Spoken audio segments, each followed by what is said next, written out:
பத்திரிகை நண்பர்கள் அவங்களுடைய கடமையை செய்வதற்காக மைக்க நீட்டுவாங்க. இன்னைக்கு அரசியல் எப்படி இருக்குன்னு நீங்க யோசிச்சு பாருங்க. எதிர்கட்சியா இருந்தா ஆளுங்கட்சி சரியில்லை, ஆளுங்கட்சியா இருந்தா எதிர்கட்சி சரியில்லை. இந்த அரசியலை பேசுவதற்கு எதற்கு அண்ணாமலை அங்க போகணுங்க ஐயா? நாம் இந்த அரசியலை செய்வோம், அடிப்படை மாற்றத்திற்கான அரசியலை செய்வோம். தமிழகத்தில் இப்பதான் இத்தனை ஆண்டு காலம் கழித்து மக்களுக்கு பிடிக்குதோ இல்லையோ ஒரு புரட்சி நடந்திருக்கு. ஒரு முதலமைச்சர் ஆட்சிக்கு வந்திருக்கிறாங்க. நான் எல்லா இடத்திலும் கூட சொல்வது, ஓராண்டு காலம் கொடுங்க, ஒரு ஆண்டு காலம் கொடுங்க. 108 எம்எல்ஏ வந்ததுல 101 எம்எல்ஏ இப்பதான் முதல் டைம் சட்டமன்றத்துக்குள்ள எட்டி பார்க்கிறாங்க. சட்டமன்றத்துக்குள்ள எட்டி பார்க்கிறாங்க, கை குழந்தையோடு வந்திருக்கின்றார். மொத்த 234 எம்எல்ஏ 154 பேர் முதல் முறையாக சட்டப்பேரவைக்குள்ள 2026 தேர்தலுக்கு பிறகு கால் எடுத்து வைத்திருக்கின்றார். அவர்களுக்கு நான் எல்லா இடத்திலும் சொல்வது, ஒரு வருஷம் கொடுப்போம், வேலையை செய்யட்டும். அவர்கள் வேலையை சரியாக செய்யவில்லை என்றால் முதல் குற்றச்சாட்டு வைப்பவர்கள் நாமத்தான் இருப்போம். அதில் எந்த மாற்று கருத்தும் இல்லை. ஆட்சிக்கு வந்து இன்னைக்கு 100 நாள் கூட ஆகல, செய்யட்டும், பார்ப்போம். சில விஷயங்கள் சரியா செய்யறாங்க, சில விஷயங்கள் தவறா செய்யறாங்க. தவறுகள் செய்யும் பொழுது நாம் சுட்டி காட்டுகின்றோம், அதையும் சில இடத்துல திருத்திக் கொண்டிருக்கின்றார்கள். அரசு செய்யக்கூடிய வேலையை நாமும் செக் பண்ணி அவர்களுக்கு ரிப்போர்ட் கொடுக்கிறோம். டாஸ்மார்க் எத்தனை கடைகள் இன்னும் 500 மீட்டருக்குள் இருக்கு, அதையும் அரசு ஆமோதித்து நடவடிக்கை எடுக்கிறாங்க. அதை நான் நிச்சயமாக பாராட்டுகின்றேன். அது நல்ல ஒரு அரசியல் போக்கு.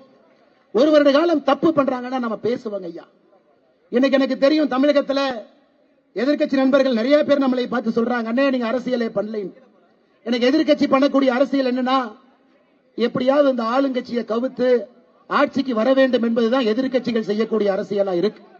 அதுக்கு ஆபரேஷன் மெகாலயான்னு ஒரு பேரு, புள்ள உடிக்கிற மாதிரி 10 எம்எல்ஏ புடிச்சிட்டு வாங்க, அவங்கள சபாநாயகரின் மீது நம்பிக்கையில்லா தீர்மானத்தை கொண்டு போங்க, அதுல ஆட்சியை கவலுங்க ஐயா. தப்பா ஆட்சி பண்ணா ஆட்சியை கவலுப்புங்க ஐயா. ஒரு வருஷம் எல்லாரும் நேரம் கொடுங்க. எதற்கு காலையில வெந்நீரை ஊற்றியது போல எல்லாம் அப்படி சுத்திக்கிட்டே இருக்கிறீங்க, வேலை செய்யட்டும். அதே போல மத்திய அரசை பொறுத்தவரை இன்னைக்கு நண்பர்களுக்கு இந்த மேடையில் நான் சில விஷயத்தை போட்டு உடைக்க விரும்புகின்றேன். இன்னைக்கு நிறைய நம்முடைய பிஜேபி நண்பர்களாக இருக்கட்டும், மாற்றுக் கட்சி நண்பர்களாக இருக்கட்டும், அண்ணாமலை என்ன பிஜேபி விட்டு வரலீங்க, அவர் பிஜேபி பி டீமுங்க. அவர் டெல்லி எப்படி போனார் பாத்தீங்களா? ஜம்முன்னு போனார், 4 நாள் ரிசைன் பண்றார். அமித்ஷாவை பார்த்தார், எல்லாத்தையும் பார்த்தார், ஆனா சண்டையே போடலையே. சண்டை போட்டா தானே அவர் பிஜேபிக்கு எதிரி, சண்டையே போடலையே. அவர் மரியாதை நிமித்தமாக எல்லாத்தையும் பார்த்துட்டு, ஐயா உங்க வேலையில் நீங்க போங்க, என் வேலையில் நான் போறேன், எனக்கு ஒரு புது விதமான அரசியல் எண்ணம் இருக்கு, இதுல செஞ்சுக்கிறேன். அதுவும் போய் தான் அமித்ஷா அண்ணாமலையோட காதல் ஏதோ சொல்லி தமிழ்நாட்டுக்கு அனுப்பிச்சிருக்காரு. அது அண்ணாமலை பக்காவாக தமிழ்நாட்டில் வந்து செய்வதற்காக பிஜேபி பிளீன்டின். ஆமா உண்மைதான். அமித்ஷா என் காதல் ஒரு விஷயத்தை சொன்னார், இத்தனை காலமாக சொல்லல, இந்த மேடையில சொல்றேன். அமித்ஷா அவர்கள் என்னை டெல்லிக்கு வர சொன்னாரு, டெல்லியில பொறுப்பெடுக்க சொன்னார். 3 ஆண்டுகளுக்கு மேல டெல்லியில் வந்து இருக்க வேண்டும் என்று சொன்ன பொழுது நமக்கு அது ஒத்து வராதுங்க ஐயா, நான் தமிழ்நாட்டில் இருந்துக்கிறேன், நமக்கு அது வேண்டாங்க ஐயா. நான் இங்கேயே சின்னமா பாவமா இங்கேயே மக்கள் சேவை பண்ணிக்கிட்டு நம்முடைய நண்பர்களோடு சகோதர சகோதரர்களோடு இங்கேயே இருந்துக்கிறேன். அதுல சில நண்பர்கள் அண்ணாமலை அமெரிக்கா போயிருவார், டெக்சாஸ் போயிருவார், கலிபோர்னியா போயிருவார். ஐயா இந்த கை இங்க குப்பை தாங்க எடுத்துட்டு இருக்கு, எங்கேயும் போல. டெல்லியே போகாத இந்த அண்ணாமலை எங்க அமெரிக்காவுக்கு போக போறான்? சரி நான் சொல்றேன், சில பிஜேபி காரங்களுக்கு நம்பிக்கை இல்லையா? 20ஆம் தேதி அமித்ஷா தமிழ்நாடு வர்றாரு, ஐயா அண்ணாமலைக்கு ஏதோ ஆஃபர் கொடுத்தீங்களாமா? அவர் வேண்டான்னு சொல்லிட்டு வந்தாராமா, என்ன ஆஃபர் கொடுப்பீங்கன்னு அமித்ஷாவை கேளு. எப்பொழுதுமே அரசியலை பொறுத்தவரை ஒரு பிரின்சிபலோடு மட்டும்தான் நான் அரசியலை செய்திருக்கின்றேன். இங்கே பாரதிய ஜனதா கட்சியினுடைய மாநில தலைவராக இருந்த பொழுது தமிழ்நாட்டுக்கு எதிராக கர்நாடகாவில் மேகதாது அணை கட்டுகின்றார்கள் என்று தெரிந்து அங்கே ஆளுங்கட்சியாக இருந்த பாரதிய ஜனதா கட்சிக்கு எதிராக தமிழ்நாட்டில் பாரதிய ஜனதா கட்சி போராடியதை நான் சுட்டிக்காட்ட விரும்புகின்றேன். இன்னைக்கு தலைவர்கள் டெல்லியில் அழைத்தது நிஜம். எதுக்கு தம்பி ஒரு பிஜேபியில இருந்து இன்னொரு பிஜேபி மேல போராடுறீங்கன்னு கேட்டார்.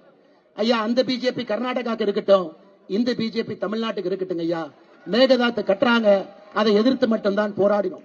ஒரு கட்சியில் இருந்த பொழுதும் சரி, கட்சியில் இல்லாத பொழுதும் சரி, எப்பொழுதும் தமிழினத்திற்காக மட்டும்தான் நாங்கள் நின்று இருக்கின்றோம், நிற்போம், மாற்றத்திற்காக உங்களோடு எப்பொழுதும் இருப்போம் என்று இந்த மேடையில சொல்வது என்னுடைய கடமையா இருக்கு. நானும் பேச வேண்டாம்னு பாக்குறேங்க ஐயா, அதிகமா பேச வச்சிட வேண்டாம். 73 நாள் தான் ஆகுது, நிறைய விஷயங்கள் பேச வேண்டாம் என்று பார்க்கின்றேன். பொறுப்பாக நம்முடைய சமுதாய பணியை மட்டும் செய்வோம். இந்த வயசுல பேக் டோர்ல போய் பவர்ல உட்கார்ந்து அந்த பவர்னுடைய சுவையை அனுபவிப்பது மகா பாவம், மகா தவறு. நமக்கு இது வேண்டாம். மக்களோடு இருந்து நேர்மையாக பணி செய்து மக்களால் தேர்ந்தெடுக்கப்பட்டு தமிழகத்தில் ஒரு ஆட்சி மாற்றத்திற்காக வீதிலிடு அமைப்பு இருக்கும் என்கின்ற உத்தரவாதத்தையும் இந்த நேரத்தில் சொல்வது என்னுடைய கடமையாக நான் கருதுகின்றேன். இதெல்லாம் வெளியே சொல்ல வேண்டாம் தான் நினைச்சேங்க. ஒரு ரூமுக்குள்ள பேசுற 4 வார்த்தை எப்பவுமே ரூமுக்குள்ள தான் இருக்கணும்னு நினைக்கிறாள், அது வெளியே சொல்லக்கூடாது என்று நினைக்கின்றேன். அதனால இப்பவாச்சு கொஞ்சமாச்சு உங்க வேலையை பார்த்துட்டு இந்த அட்ஜஸ்ட்மெண்ட் பாலிடிக்ஸ் எல்லாம் விட்டுட்டு மக்களுக்காக கீழே வந்து கொஞ்சமாச்சு பணி செய்யுங்க எதிர்க்கட்சி நண்பர்களே. அருமை சொந்தங்களே, அது மட்டுமல்ல, இன்றும் இன்னைக்கும் வீதிலிடு அமைப்பும் கர்நாடகாவில் மேகதாத்து அணையை கட்டுவதை நாம் எதிர்க்கின்றோம். இது அரசியலுக்காக கைத்தட்டலுக்காக நாம் சொல்வதல்லைங்க. ஐயா, பெங்களூர்ல குடிநீர் பிரச்சனை இருக்கா? இருக்கு. பெங்களூர்ல தமிழர்கள் இருக்கிறாங்களா? இருக்கிறாங்க ஐயா. 15 லட்சம் பேருக்கு மேல பெங்களூர்ல நம்முடைய தமிழ் சொந்தங்கள் இருக்கிறாங்க. பெங்களூர் சென்ட்ரல் தொகுதியில மட்டுமே பாராளுமன்ற தொகுதியில 7.5 லட்சம் தமிழ் சொந்தங்கள் அது ஒரு பாராளுமன்ற தொகுதியில் இருக்கிறாங்க. மண்டியால இருக்கிறாங்க, சிமோகால இருக்கிறாங்க, சிக்மங்களூர்ல இருக்கிறாங்க, தமிழ்நாட்டில் பிறந்தவங்க அங்கே இருக்கிறாங்க. ஆக்கப்பூர்வமாக சண்டை போட்டு பார்டருக்கு போய் பிரச்சனையை பண்ணி கேட்டை இழுத்து மூடி 2 பஸ் உடைச்சு வீதியில சமயத்தில் 2 பச்சை துண்டை போட்டுட்டு போய் நாம செஞ்சுட்டா தமிழ்நாட்டுக்காக இருக்கிறோம். அது நமக்கு வேண்டாங்க. மேகதாத்தை எதிர்க்கின்றோம் என்று சொன்னால் மத்திய அரசை நம்புகின்றோம். 2 மாநிலத்துக்கு பிரச்சனை வரும் பொழுது ஒரு அணை கட்ட வேண்டும் என்று ஒரு மாநிலம் முடிவு செய்யும் பொழுது அந்த லோப்பர் ரைபேரியன் ஸ்டேட்டாக கீழே தண்ணி வரக்கூடிய மாநிலங்கள் அதை எதிர்த்தால் அந்த அணையை கட்டுவதற்கு அந்த மாநிலத்திற்கு உரிமை இல்லை. ஆனா துரதிருஷ்டவசமாக 2021-22 கட்ட முடியாது என்று சொன்ன மத்திய அரசு என்னை கர்நாடகா கட்டுவதற்கு பிரச்சனை இல்லை என்று சொல்வது உண்மையாலுமே நம்முடைய நெஞ்சு வலிக்குதுங்க ஐயா. மோடி அவர்களை பொறுத்தவரை இன்னும் நான் நம்புகின்றேன், நேர்மையான ஒரு மனிதர், தவறு செய்யாத ஒரு மனிதர். அதனால 2 மாநிலத்துக்கு இடையே வரக்கூடிய பிரச்சனைகளை யோசிச்சு முதலமைச்சர்களை அமர வைத்து தீர்வு கொடுக்கணும். இன்னைக்கு கர்நாடகாவில் நிறைய பேர் சொல்றாங்க, ஐயா நம்ம கிட்ட டிஜி ரிசர்வாயர் இருக்கு, திப்பன கொண்டகத்தா ரிசர்வாயர் இருக்குது, பெங்களூர்ல இருந்து 20 கிலோமீட்டர் 2.2 டிஎம்சி இருக்கு, அந்த தண்ணியை பெங்களூர் யூஸ் பண்ணா தண்ணி பிரச்சனையே வராதுங்க ஐயா. எதுக்கு மேகதாத்துல அணை கட்டணும்? மஞ்சனபல்லே டேம் இருக்குதுங்க ஐயா பெங்களூர் பக்கத்துல. மத்திய அரசு நிதி கொடுங்க, 500 கோடி கொடுங்க, 600 கோடி கொடுங்க, புதுப்பீங்க. ஏற்கனவே காவிரியில் வரக்கூடிய தண்ணியில எங்க தேங்குதோ இந்த 2 டேமையும் புதுப்பீங்க. பெங்களூர் மக்களுக்கும் அது வரப்பிரசாதமாக இருக்கட்டும். இதுதாங்க ஐயா நம்ம அரசியல். நாம இந்த பஸ்ஸை உடைக்கிறது, பச்சை துண்டு போட்டு போய் பார்டரில் இழுத்து மூடுறது நமக்கு இது வேண்டாங்க ஐயா. நாம் இன்னைக்கு சொல்வதெல்லாம் அண்ணன் தம்பிகளாக சகோதர சகோதரிகளாக இருக்கும் பொழுது மத்திய அரசு தலையிட்டு நேர்மையான நாணயமான ஒரு தீர்வை கொடுங்க. பெங்களூரு மக்களுக்கும் தண்ணி பிரச்சனையை உறுதி செய்து கொடுங்க. ஏற்கனவே காவிரியில தண்ணி வரல, தயவு செய்து இன்னொரு அணையை 9,000 கோடி ரூபாய்க்கு கட்டி அந்த மேகதாத் அணை எங்க இருக்கு? இன்னைக்கு கர்நாடகால முதலமைச்சராக இருக்கக்கூடிய டி.கே. சிவகுமார் அவருடைய சொந்த தொகுதியில மேகதாத்து இருக்குது என்பதையும் நீங்கள் புரிந்து கொள்ள வேண்டும் அருமை சொந்தங்களே. அதற்கு மேல அரசியல் பேச விரும்பல. இதுதான் நம்முடைய நிலைப்பாடு. இல்ல அண்ணாமலை தமிழ்நாடு பட்ஜெட்டை பத்தி பேசலையா? தமிழ்நாடு பட்ஜெட்டை பத்தி 2 வார்த்தை சொல்லுங்க ஐயா. ஐயா இப்பதான் வந்திருக்கிறாங்க. நான் நம்ம முதலமைச்சர் விஜய் சார் அவர்களுக்கு ஒரே ஒரு வேண்டுகோள் மட்டும்தான் வைக்கிறேன். ஐயா இந்த பட்ஜெட்டை பார்த்தோம், ஒரு 15,000 கோடி சேவ் பண்றீங்க, செலவீனங்களை குறைக்க பாக்குறீங்க, 15,000 கோடி பிடிச்சு நிறுத்த பாக்குறீங்க. ஒரே ஒரு வேண்டுகோள் வைக்கிறேங்க ஐயா, நீங்கள் மிச்சம் பிடிக்கக்கூடிய 15,000 கோடியில முதல் 5,000 கோடி கிராமப்புறத்தில் இருக்கக்கூடிய நீர்நிலைகளை மேம்படுத்துவதற்காக அந்த 5,000 கோடி கொடுங்க. 5 வருஷம் 5,000 கோடி கொடுங்க. 5 வருஷத்துல அது 25,000 கோடி, பெரிய மாற்றம் நடக்கும். கர்நாடகாவில் சித்தராமையா அவர்கள் செஞ்சாங்க. அதனாலதான் ஒரு கிராமத்துக்கு போனாலும் லிப்ட் இரிகேஷன் ஸ்கீம், உபரி தண்ணீரை லிப்ட் பண்ணி கிராமத்துக்கு கொண்டு போய் கொடுத்துறாங்க. எல்லோரும் அமைதியாக நல்லா இருக்கிறாங்க. ஒரு 5,000 கோடி ஒதுக்குங்க ஐயா. நீங்கள் சேமிக்கக்கூடிய 15,000 கோடியில 2வது 5,000 கோடி அரசு பள்ளிகளுடைய தரத்தை உயர்த்துவதற்காக அரசு பள்ளிகளுக்கு கொடுங்க ஐயா. நீங்க சேமிக்கக்கூடிய 3வது 5,000 கோடி கிராமப்புறத்தினுடைய வளர்ச்சிக்காக அந்த 5,000 கோடி கொடுங்க ஐயா. இப்படி நீங்க கொடுக்கலீங்கன்னா அவங்களால பட்ஜெட் போடவே முடியாது. செலவுகள் வந்துகிட்டே தான் இருக்கும். ஒரு டிபார்ட்மெண்ட்டுக்கு பணம் வேணும் கேட்பாங்க, எல்லா மக்களுக்கும் பணம் வேணும்.